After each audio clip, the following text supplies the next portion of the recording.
Hi കൂട്ടുകാരെ, എല്ലാവർക്കും learn with Arya എന്ന യൂട്യൂബ് ചാനലിൻ്റെ പുതിയൊരു വീഡിയോയിലേക്ക് സ്വാഗതം. കഴിഞ്ഞ ക്ലാസ്സിൽ നമ്മൾ പറഞ്ഞിരുന്നു LGSന് വേണ്ടിയിട്ട് മോസ്റ്റ് ഇമ്പോർട്ടൻ്റ് ആയിട്ട് നോക്കേണ്ട ന്യൂ SCERT ചാപ്റ്റേഴ്സ് നമ്മൾ ഇന്ന് മുതൽ നോക്കാൻ പോവുകയാണ്. അപ്പം LGS പഠിക്കുന്ന എല്ലാവരും കൂടെ കൂടണം. നമുക്ക് ഇപ്രാവശ്യം റാങ്ക് ലിസ്റ്റിൽ എത്തണം. അതുകൊണ്ട് നമുക്ക് പെട്ടെന്ന് തന്നെ പുതിയ SCERT ചാപ്റ്റേഴ്സ് നോക്കിപ്പോവാം. അപ്പോൾ നമുക്ക് ക്ലാസ്സിലേക്ക് കടക്കാം. ഓക്കെ, വീഡിയോ അവസാനം വരെ കാണണം. PSCയിൽ ഇമ്പോർട്ടൻ്റ് ആയിട്ട് ചോദിക്കുന്ന പല ചോദ്യങ്ങളും നമ്മൾ ഇടയ്ക്കിടയ്ക്ക് പറയും. അതുകൊണ്ട് എല്ലാവരും വീഡിയോ സ്കിപ്പ് ചെയ്യാതെ കാണണം, നോട്ടൊക്കെ എഴുതണം, നന്നായിട്ട് പഠിക്കണം. നമുക്ക് വീഡിയോയിലേക്ക് കടക്കാം. ഇന്ന് നമ്മൾ നോക്കാൻ പോകുന്നത് 5ാം ക്ലാസ്സിലെ സോഷ്യൽ സയൻസിലെ 5ാമത്തെ ചാപ്റ്ററായ ജനങ്ങളാൽ. ഇമ്പോർട്ടൻ്റ് ചാപ്റ്ററാണ്, അതുകൊണ്ട് തന്നെ ആരും മിസ്സാക്കരുത്. നമുക്ക് പെട്ടെന്ന് തന്നെ ചാപ്റ്ററിലേക്ക് കടക്കാം. ഓക്കെ, ആദ്യം തന്നെ എബ്രഹാം ലിങ്കൻ്റെ ഒരു കോട്ടാണ് നമുക്ക് നോക്കാം. ജനങ്ങൾക്ക് വേണ്ടി ജനങ്ങളാൽ നടത്തപ്പെടുന്ന ജനങ്ങളുടെ ഭരണമാണ് ജനാധിപത്യം. എന്താണ്? ജനങ്ങൾക്ക് വേണ്ടി ജനങ്ങളാൽ നടത്തപ്പെടുന്ന ജനങ്ങളുടെ ഭരണമാണ് ജനാധിപത്യം. ഇതാരാണ് പറഞ്ഞത്? Abraham Lincoln. നോക്കണം, ജനങ്ങൾക്ക് വേണ്ടി ജനങ്ങളാൽ നടത്തപ്പെടുന്ന ജനങ്ങളുടെ ഭരണമാണ് ജനാധിപത്യം. ആരാണ് പറഞ്ഞത്? Abraham Lincoln. ജനങ്ങൾ നേരിട്ടോ അവർ തിരഞ്ഞെടുക്കുന്ന പ്രതിനിധികളോ ഭരണപ്രവർത്തനങ്ങളിൽ തീരുമാനങ്ങൾ എടുക്കുന്ന സംവിധാനമാണ് എന്ത്? ജനാധിപത്യം അഥവാ ഡെമോക്രസി. ജനങ്ങൾ നേരിട്ടോ അവർ തിരഞ്ഞെടുക്കുന്ന പ്രതിനിധികളോ ഭരണപ്രവർത്തനങ്ങളിൽ തീരുമാനങ്ങൾ എടുക്കുന്ന സംവിധാനമാണ് ജനാധിപത്യം അഥവാ ഡെമോക്രസി. ഡെമോക്രസി എന്ന പദം ആദ്യമായി ഉപയോഗിച്ച പുരാതന ഗ്രീക്ക് ചരിത്രകാരൻ ആരാണ്? ഹെറോഡോട്ടസ്. ഡെമോക്രസി എന്ന പദം ആദ്യമായി ഉപയോഗിച്ച പുരാതന ഗ്രീക്ക് ചരിത്രകാരൻ ഹെറോഡോട്ടസ്. Democracy, Herodotus. ഡെമോക്രസി എന്ന വാക്ക് രൂപപ്പെട്ട ഗ്രീക്ക് പദങ്ങൾ ഏതൊക്കെയാണ്? ഡെമോസ് ജനങ്ങൾ, ക്രാറ്റോസ് അധികാരം. ഡെമോസ് ജനങ്ങൾ, ക്രാറ്റോസ് അധികാരം എന്ന 2 ഗ്രീക്ക് പദങ്ങൾ ചേർന്നാണ് ഡെമോക്രസി എന്ന വാക്ക് രൂപപ്പെട്ടത്. ജനാധിപത്യത്തിൻ്റെ ആദ്യ രൂപം ഉദയം ചെയ്ത നഗരമേത്? എഥൻസ്. ഗ്രീസിലെ എഥൻസിലാണ് ജനാധിപത്യത്തിൻ്റെ ആദ്യ രൂപം ഉദയം ചെയ്ത നഗരം. ഏതാണ്? ഗ്രീസിലെ എഥൻസ്. ലോകത്തിലെ ആദ്യ ജനാധിപത്യ രാജ്യം ഏതാണ്? ഗ്രീസ്. ലോകത്തിലെ ആദ്യ ജനാധിപത്യ രാജ്യം ഏതാണ്? ഗ്രീസ്. ആധുനിക ജനാധിപത്യത്തിന് തുടക്കം കുറിച്ച രാജ്യം ഏതാണ്? ഇംഗ്ലണ്ട്. ആധുനിക ജനാധിപത്യത്തിന് തുടക്കം കുറിച്ച രാജ്യം ഇംഗ്ലണ്ട്. തിരഞ്ഞെടുപ്പ്, ജനപ്രതിനിധികളുടെ ഭരണം, പാർലമെന്റ് എന്നീ സംവിധാനങ്ങൾ രൂപം കൊണ്ട രാജ്യം ഇംഗ്ലണ്ട്. തിരഞ്ഞെടുപ്പ്, ജനപ്രതിനിധികളുടെ ഭരണം, പാർലമെന്റ് എന്നീ സംവിധാനങ്ങൾ രൂപം കൊണ്ട രാജ്യം ഇംഗ്ലണ്ട്.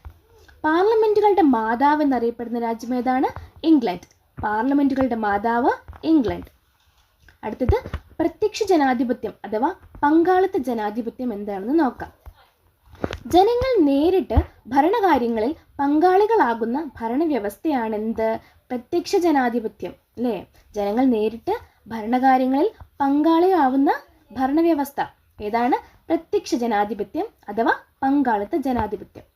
നേരിട്ടുള്ള വോട്ടിങ്ങിലൂടെ തീരുമാനങ്ങൾ എടുക്കുന്നു. തീരുമാനങ്ങൾ പൗരന്മാർ നേരിട്ട് എടുക്കുന്നതിനാൽ സങ്കീർണത കുറവായിരിക്കും. ഇവിടെ ജനസംഖ്യ കുറഞ്ഞ രാജ്യങ്ങളിലാണിവ സാധ്യമാകുന്നത്. ജനസംഖ്യ കുറഞ്ഞ രാജ്യങ്ങളിൽ അല്ലെങ്കിൽ ഭൂവിസ്തൃതിയും കുറഞ്ഞ പ്രദേശങ്ങളിലൊക്കെ സാധ്യമാകുന്ന രീതിയാണ് ഏത്? പ്രത്യക്ഷ ജനാധിപത്യം അഥവാ പങ്കാളിത്ത ജനാധിപത്യം എന്ന് പറയുന്നത്. ഉദാഹരണമാണ് സ്വിറ്റ്സർലാൻഡ്, പുരാതന ഏഥൻസ്. സ്വിറ്റ്സർലാൻഡ്, പുരാതന ഏഥൻസ് എന്തിനുദാഹരണമാണ്? പ്രത്യക്ഷ ജനാധിപത്യ രാജ്യങ്ങൾക്ക് ഉദാഹരണങ്ങളാണ് സ്വിറ്റ്സർലാൻഡ്, പുരാതന ഏഥൻസ്. അടുത്ത് നോക്കി, മഹാത്മാഗാന്ധിയുടെ ഒരു കോട്ടാണ് നമുക്ക് നോക്കാം. ജനാധിപത്യത്തെക്കുറിച്ചുള്ള എൻ്റെ സങ്കല്പം അതിന് കീഴിൽ ഏറ്റവും ദുർബലനും ശക്തനും തുല്യമായ അവസരമുണ്ടായിരിക്കണം എന്നതാണ്. ആരുടെ വാക്കുകളാണ്? മഹാത്മാഗാന്ധിയുടെ വാക്കുകളാണ്.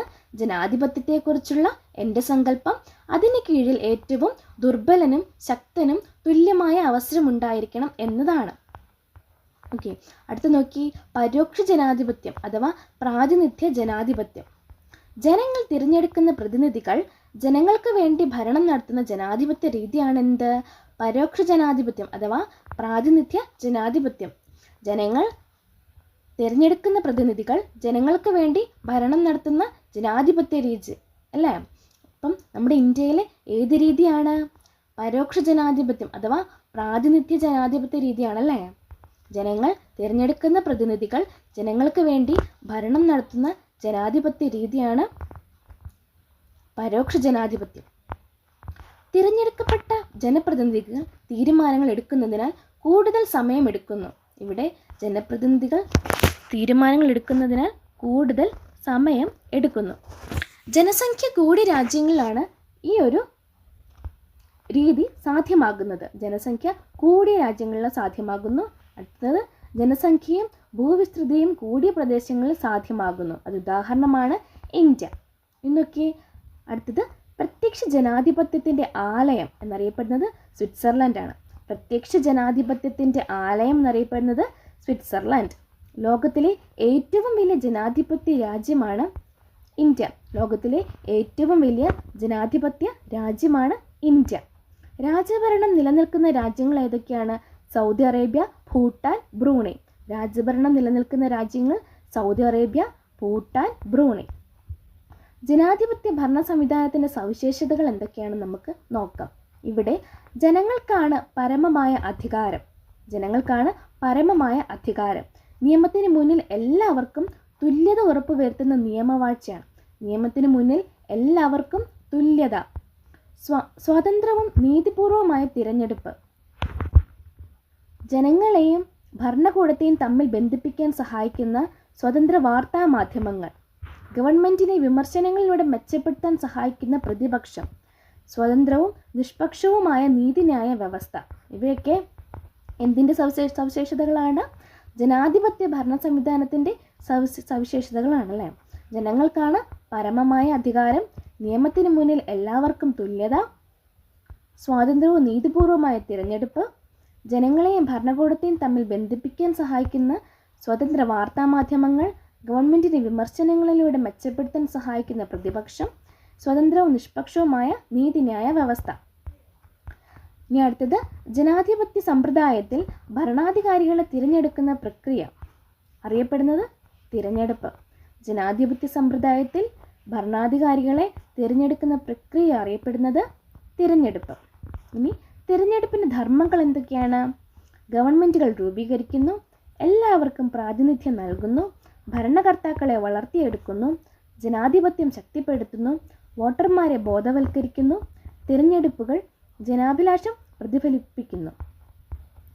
അപ്പം തിരഞ്ഞെടുപ്പിൻ്റെ ധർമ്മങ്ങൾ എന്തൊക്കെയാണ്? ഗവൺമെൻറ്റുകൾ രൂപീകരിക്കുന്നു, എല്ലാവർക്കും പ്രാതിനിധ്യം നൽകുന്നു, ഭരണകർത്താക്കളെ വളർത്തിയെടുക്കുന്നു, ജനാധിപത്യം ശക്തിപ്പെടുത്തുന്നു, വോട്ടർമാരെ ബോധവൽക്കരിക്കുന്നു, തിരഞ്ഞെടുപ്പുകൾ ജനാഭിലാഷം പ്രതിഫലിക്കുന്നു. ഇനി അടുത്തത് ഇമ്പോർട്ടൻ്റ് ആയിട്ടുള്ള പോയിൻറ്റ്സ് ആണ്. ഓക്കെ, ജനാധിപത്യ രാജ്യങ്ങളിൽ കൃത്യമായ ഇടവേളകളിൽ തിരഞ്ഞെടുപ്പ് നടക്കാറുണ്ട് അല്ലേ. ജനാധിപത്യ രാജ്യങ്ങളിൽ കൃത്യമായ ഇടവേളകളിൽ തിരഞ്ഞെടുപ്പ് നടക്കാറുണ്ട്. 2 തരത്തിലുള്ള തിരഞ്ഞെടുപ്പ് രീതികളാണ് ഉള്ളത്. പ്രത്യക്ഷ തിരഞ്ഞെടുപ്പും പരോക്ഷ തിരഞ്ഞെടുപ്പും. ജനങ്ങൾ നേരിട്ട് അവരുടെ പ്രതിനിധികളെ തിരഞ്ഞെടുക്കുന്ന രീതിയാണ് എന്ത്? പ്രത്യക്ഷ തിരഞ്ഞെടുപ്പെന്ന് പറയുന്നത്. പ്രത്യക്ഷ തിരഞ്ഞെടുപ്പ് രീതിക്ക് ഉദാഹരണങ്ങൾ ഏതൊക്കെയാണ്? ലോക്സഭാ തിരഞ്ഞെടുപ്പ്, സംസ്ഥാന നിയമസഭാ തിരഞ്ഞെടുപ്പ്, തദ്ദേശ സ്വയംഭരണ തിരഞ്ഞെടുപ്പ്. പ്രത്യക്ഷ തിരഞ്ഞെടുപ്പ് രീതിക്ക് ഉദാഹരണങ്ങൾ, അതായത് ജനങ്ങൾ നേരിട്ട് ഭരണ തലവന്മാരെ തിരഞ്ഞെടുക്കുന്നു. അതിന് ഉദാഹരണങ്ങൾ ഏതൊക്കെയാണ്? ലോക്സഭാ തിരഞ്ഞെടുപ്പ്, സംസ്ഥാന നിയമസഭാ തിരഞ്ഞെടുപ്പ്, തദ്ദേശ സ്വയംഭരണ തിരഞ്ഞെടുപ്പ്. ഇനി അടുത്തത് ജനങ്ങളാൽ തിരഞ്ഞെടുത്തയച്ച പ്രതിനിധികളാൽ തിരഞ്ഞെടുപ്പ് നടത്തുന്ന രീതിയാണ് എന്ത്? പരോക്ഷ തിരഞ്ഞെടുപ്പ് അല്ലേ. ജനങ്ങളാൽ തിരഞ്ഞെടുത്തയച്ച പ്രതിനിധികളാൽ തിരഞ്ഞെടുപ്പ് നടത്തുന്ന രീതിയാണ് പരോക്ഷ തിരഞ്ഞെടുപ്പ്. ഉദാഹരണത്തിന് രാഷ്ട്രപതി, ഉപരാഷ്ട്രപതി തിരഞ്ഞെടുപ്പ്, രാജ്യസഭാ തിരഞ്ഞെടുപ്പ് തുടങ്ങിയവയൊക്കെ പരോക്ഷ തിരഞ്ഞെടുപ്പിന് ഉദാഹരണങ്ങളാണ്. ഇനി അടുത്തത് തിരഞ്ഞെടുപ്പിൻ്റെ വിവിധ ഘട്ടങ്ങൾ എന്തൊക്കെയാണെന്ന് നോക്കാം.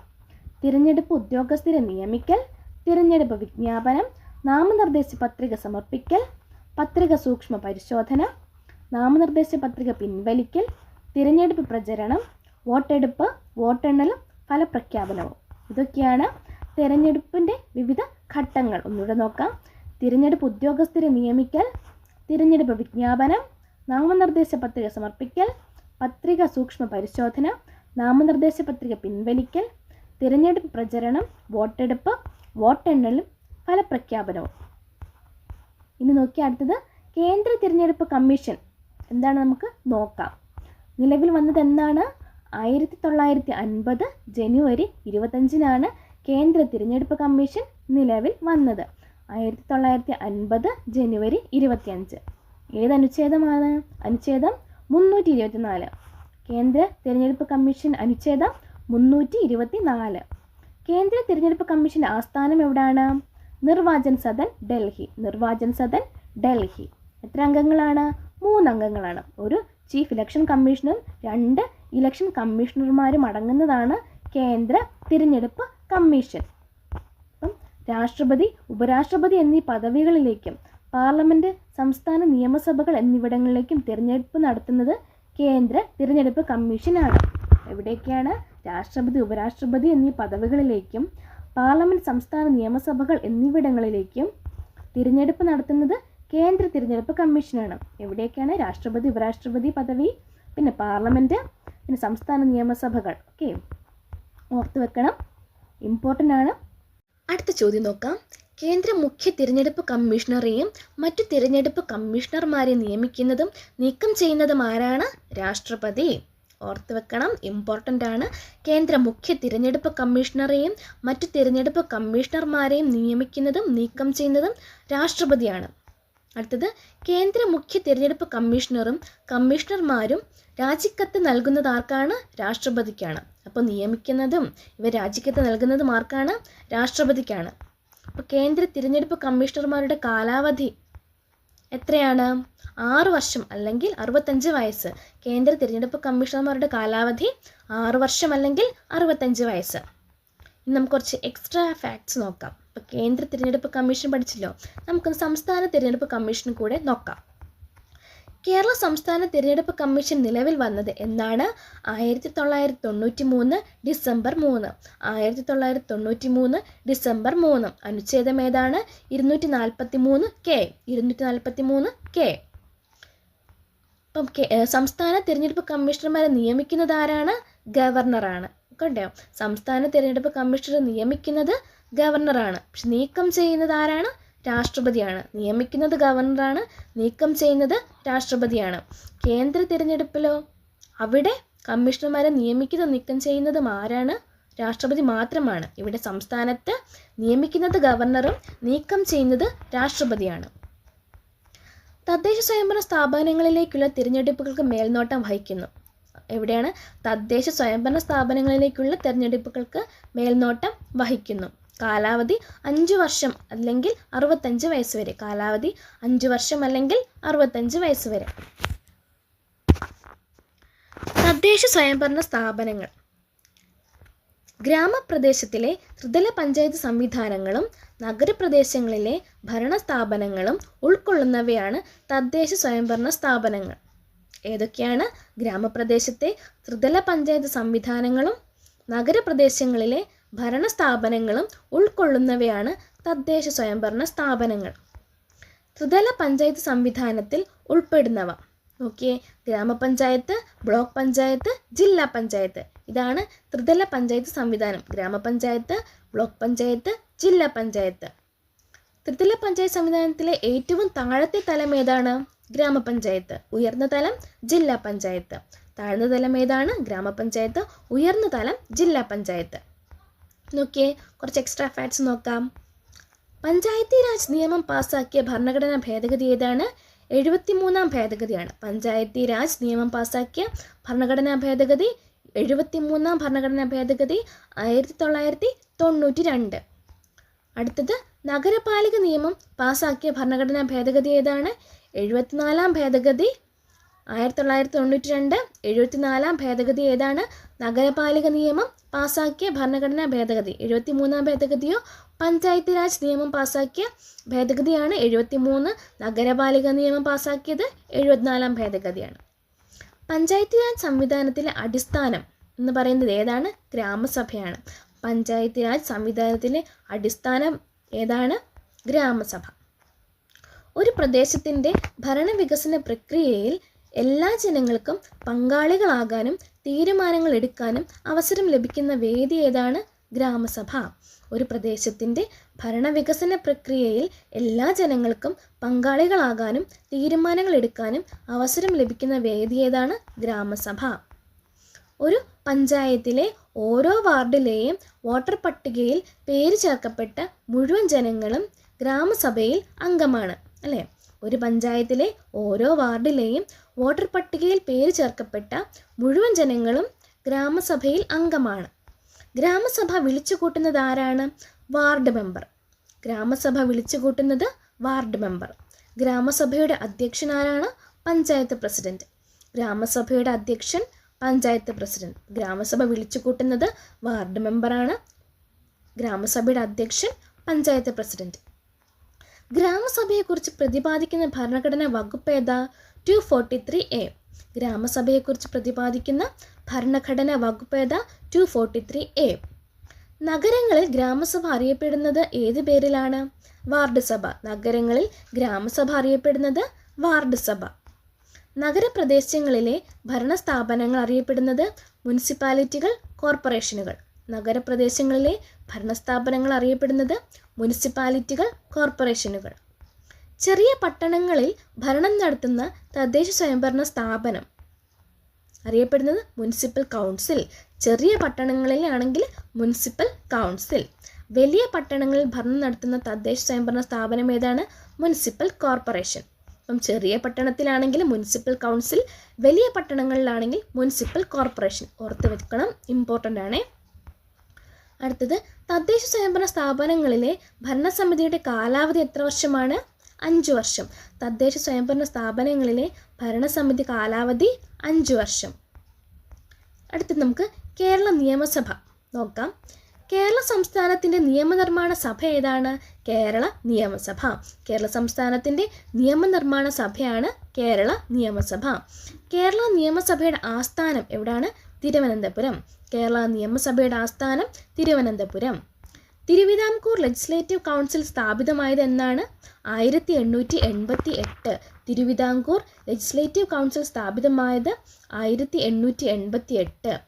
ശ്രീമൂലം പ്രജാസഭ സ്ഥാപിക്കപ്പെട്ടത് 1904. ശ്രീമൂലം പ്രജാസഭ സ്ഥാപിക്കപ്പെട്ടത് 1904. തിരുക്കൊച്ചി നിയമനിർമ്മാണ സഭ രൂപീകൃതമായത് എന്നാണ്? 1949. തിരുക്കൊച്ചി നിയമനിർമ്മാണ സഭ രൂപീകരിച്ചത് 1949. കേരള നിയമസഭയുടെ ആദ്യ സമ്മേളനം നടന്നതെന്നാണ്? 1957 ഏപ്രിൽ മാസം 27. 1957 ഏപ്രിൽ മാസം 27. കേരള നിയമസഭയുടെ ആദ്യ സമ്മേളനം 1957 ഏപ്രിൽ മാസം 27. കേരള നിയമസഭാ ദിനം എന്നാണ്? ഏപ്രിൽ 27. കേരള നിയമസഭാ ദിനം April 27.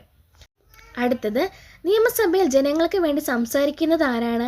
MLA, member of legislative assembly. നിയമസഭയിൽ ജനങ്ങൾക്ക് വേണ്ടി സംസാരിക്കുന്നത് MLA ആണ്. ഇനി അടുത്ത് നോക്കിയേ, കുറച്ച് ഇമ്പോർട്ടൻ്റ് ആയിട്ടുള്ള പോയിൻറ്റ്സ് ആണ്, ഓർത്ത് വെക്കണം, മിസ്സാക്കരുത്. നോക്കിയേ, യാതൊരു വിവേചനങ്ങളും ഇല്ലാതെ നിശ്ചിത പ്രായപൂർത്തിയായ എല്ലാവർക്കും തിരഞ്ഞെടുപ്പിൽ വോട്ട് ചെയ്യാനുള്ള അവകാശം അറിയപ്പെടുന്നത് എന്താണ്? സാർവത്രിക പ്രായപൂർത്തി വോട്ടവകാശം. യാതൊരു വിവേചനങ്ങളുമില്ലാതെ നിശ്ചിത പ്രായപൂർത്തിയായ എല്ലാവർക്കും തിരഞ്ഞെടുപ്പിൽ വോട്ട് ചെയ്യാനുള്ള അവകാശം അറിയപ്പെടുന്നത് സാർവത്രിക പ്രായപൂർത്തി വോട്ടവകാശം. അതിന് അനുച്ഛേദം 326. അനുച്ഛേദം 326 എന്താണ്? സാർവത്രിക പ്രായപൂർത്തി വോട്ടവകാശം. 326. വോട്ടിംഗ് പ്രായം 18 ആക്കിയ ഭരണഘടനാ ഭേദഗതി ഏതാണ്? 61-ാം ഭേദഗതിയാണ്. 1989 61-ാം ഭേദഗതിയാണ് വോട്ടിംഗ് പ്രായം 18 ആക്കിയ ഭരണഘടനാ ഭേദഗതി. 61-ാം ഭേദഗതി എന്നാണ്? 1989. വോട്ടിംഗ് പ്രായം 21-ൽ നിന്ന് 18 കുറച്ച വർഷം ഏതാണ്? 1989. അന്നേരത്തെ പ്രധാനമന്ത്രി ആരായിരുന്നു? രാജീവ് ഗാന്ധി. വോട്ടിംഗ് പ്രായം 21-ൽ നിന്ന് 18 കുറച്ച വർഷം 1989. പ്രധാനമന്ത്രി ആരായിരുന്നു? രാജീവ് ഗാന്ധി. ഓക്കെ, അപ്പം ഇത്രയേ ഉള്ളൂ നമ്മുടെ 5-ാമത്തെ ചാപ്റ്റർ, ജനങ്ങൾ ജനങ്ങളാൽ എന്ന ചാപ്റ്റർ ഇത്രയേ ഉള്ളൂ. അപ്പം എല്ലാവരും പോയിൻറ്റ്സ് മിസ്സാവാതെ നോട്ടൊക്കെ എഴുതിയെടുത്ത് പഠിക്കണം. നോട്ട് വേണ്ടവരുണ്ടെങ്കിൽ കമൻസ് ആയിട്ട് രേഖപ്പെടുത്തണം. ഫ്രീ നോട്ട്സ് ആണ്, ഫ്രീ നോട്ട്സ് കിട്ടുന്നതാണ്. കമൻസ് ആയിട്ട് അറിയിക്കുകയാണെങ്കിൽ അതിനുള്ള പരിപാടി നമുക്ക് ചെയ്യാം. അതുകൊണ്ട് തന്നെ LGS പരീക്ഷയ്ക്ക് തയ്യാറെടുക്കുന്ന എല്ലാവരും SCRT മിസ്സാക്കാതെ പഠിക്കണം. നമ്മൾ തുടങ്ങിയിട്ടേ ഉള്ളൂ. ഇനി മുതൽ എന്നും ക്ലാസ് ഉണ്ടാവും. എല്ലാവരും ജോയിൻ ചെയ്യണം. നന്നായിട്ട് പഠിക്കണം. നമ്മുടെ ഈ വർഷം നമുക്ക് റാങ്ക് ലിസ്റ്റിൽ കയറണം. അപ്പം അടുത്ത വീഡിയോ ആയിട്ട് വീണ്ടും കാണാം. നന്ദി, നമസ്കാരം.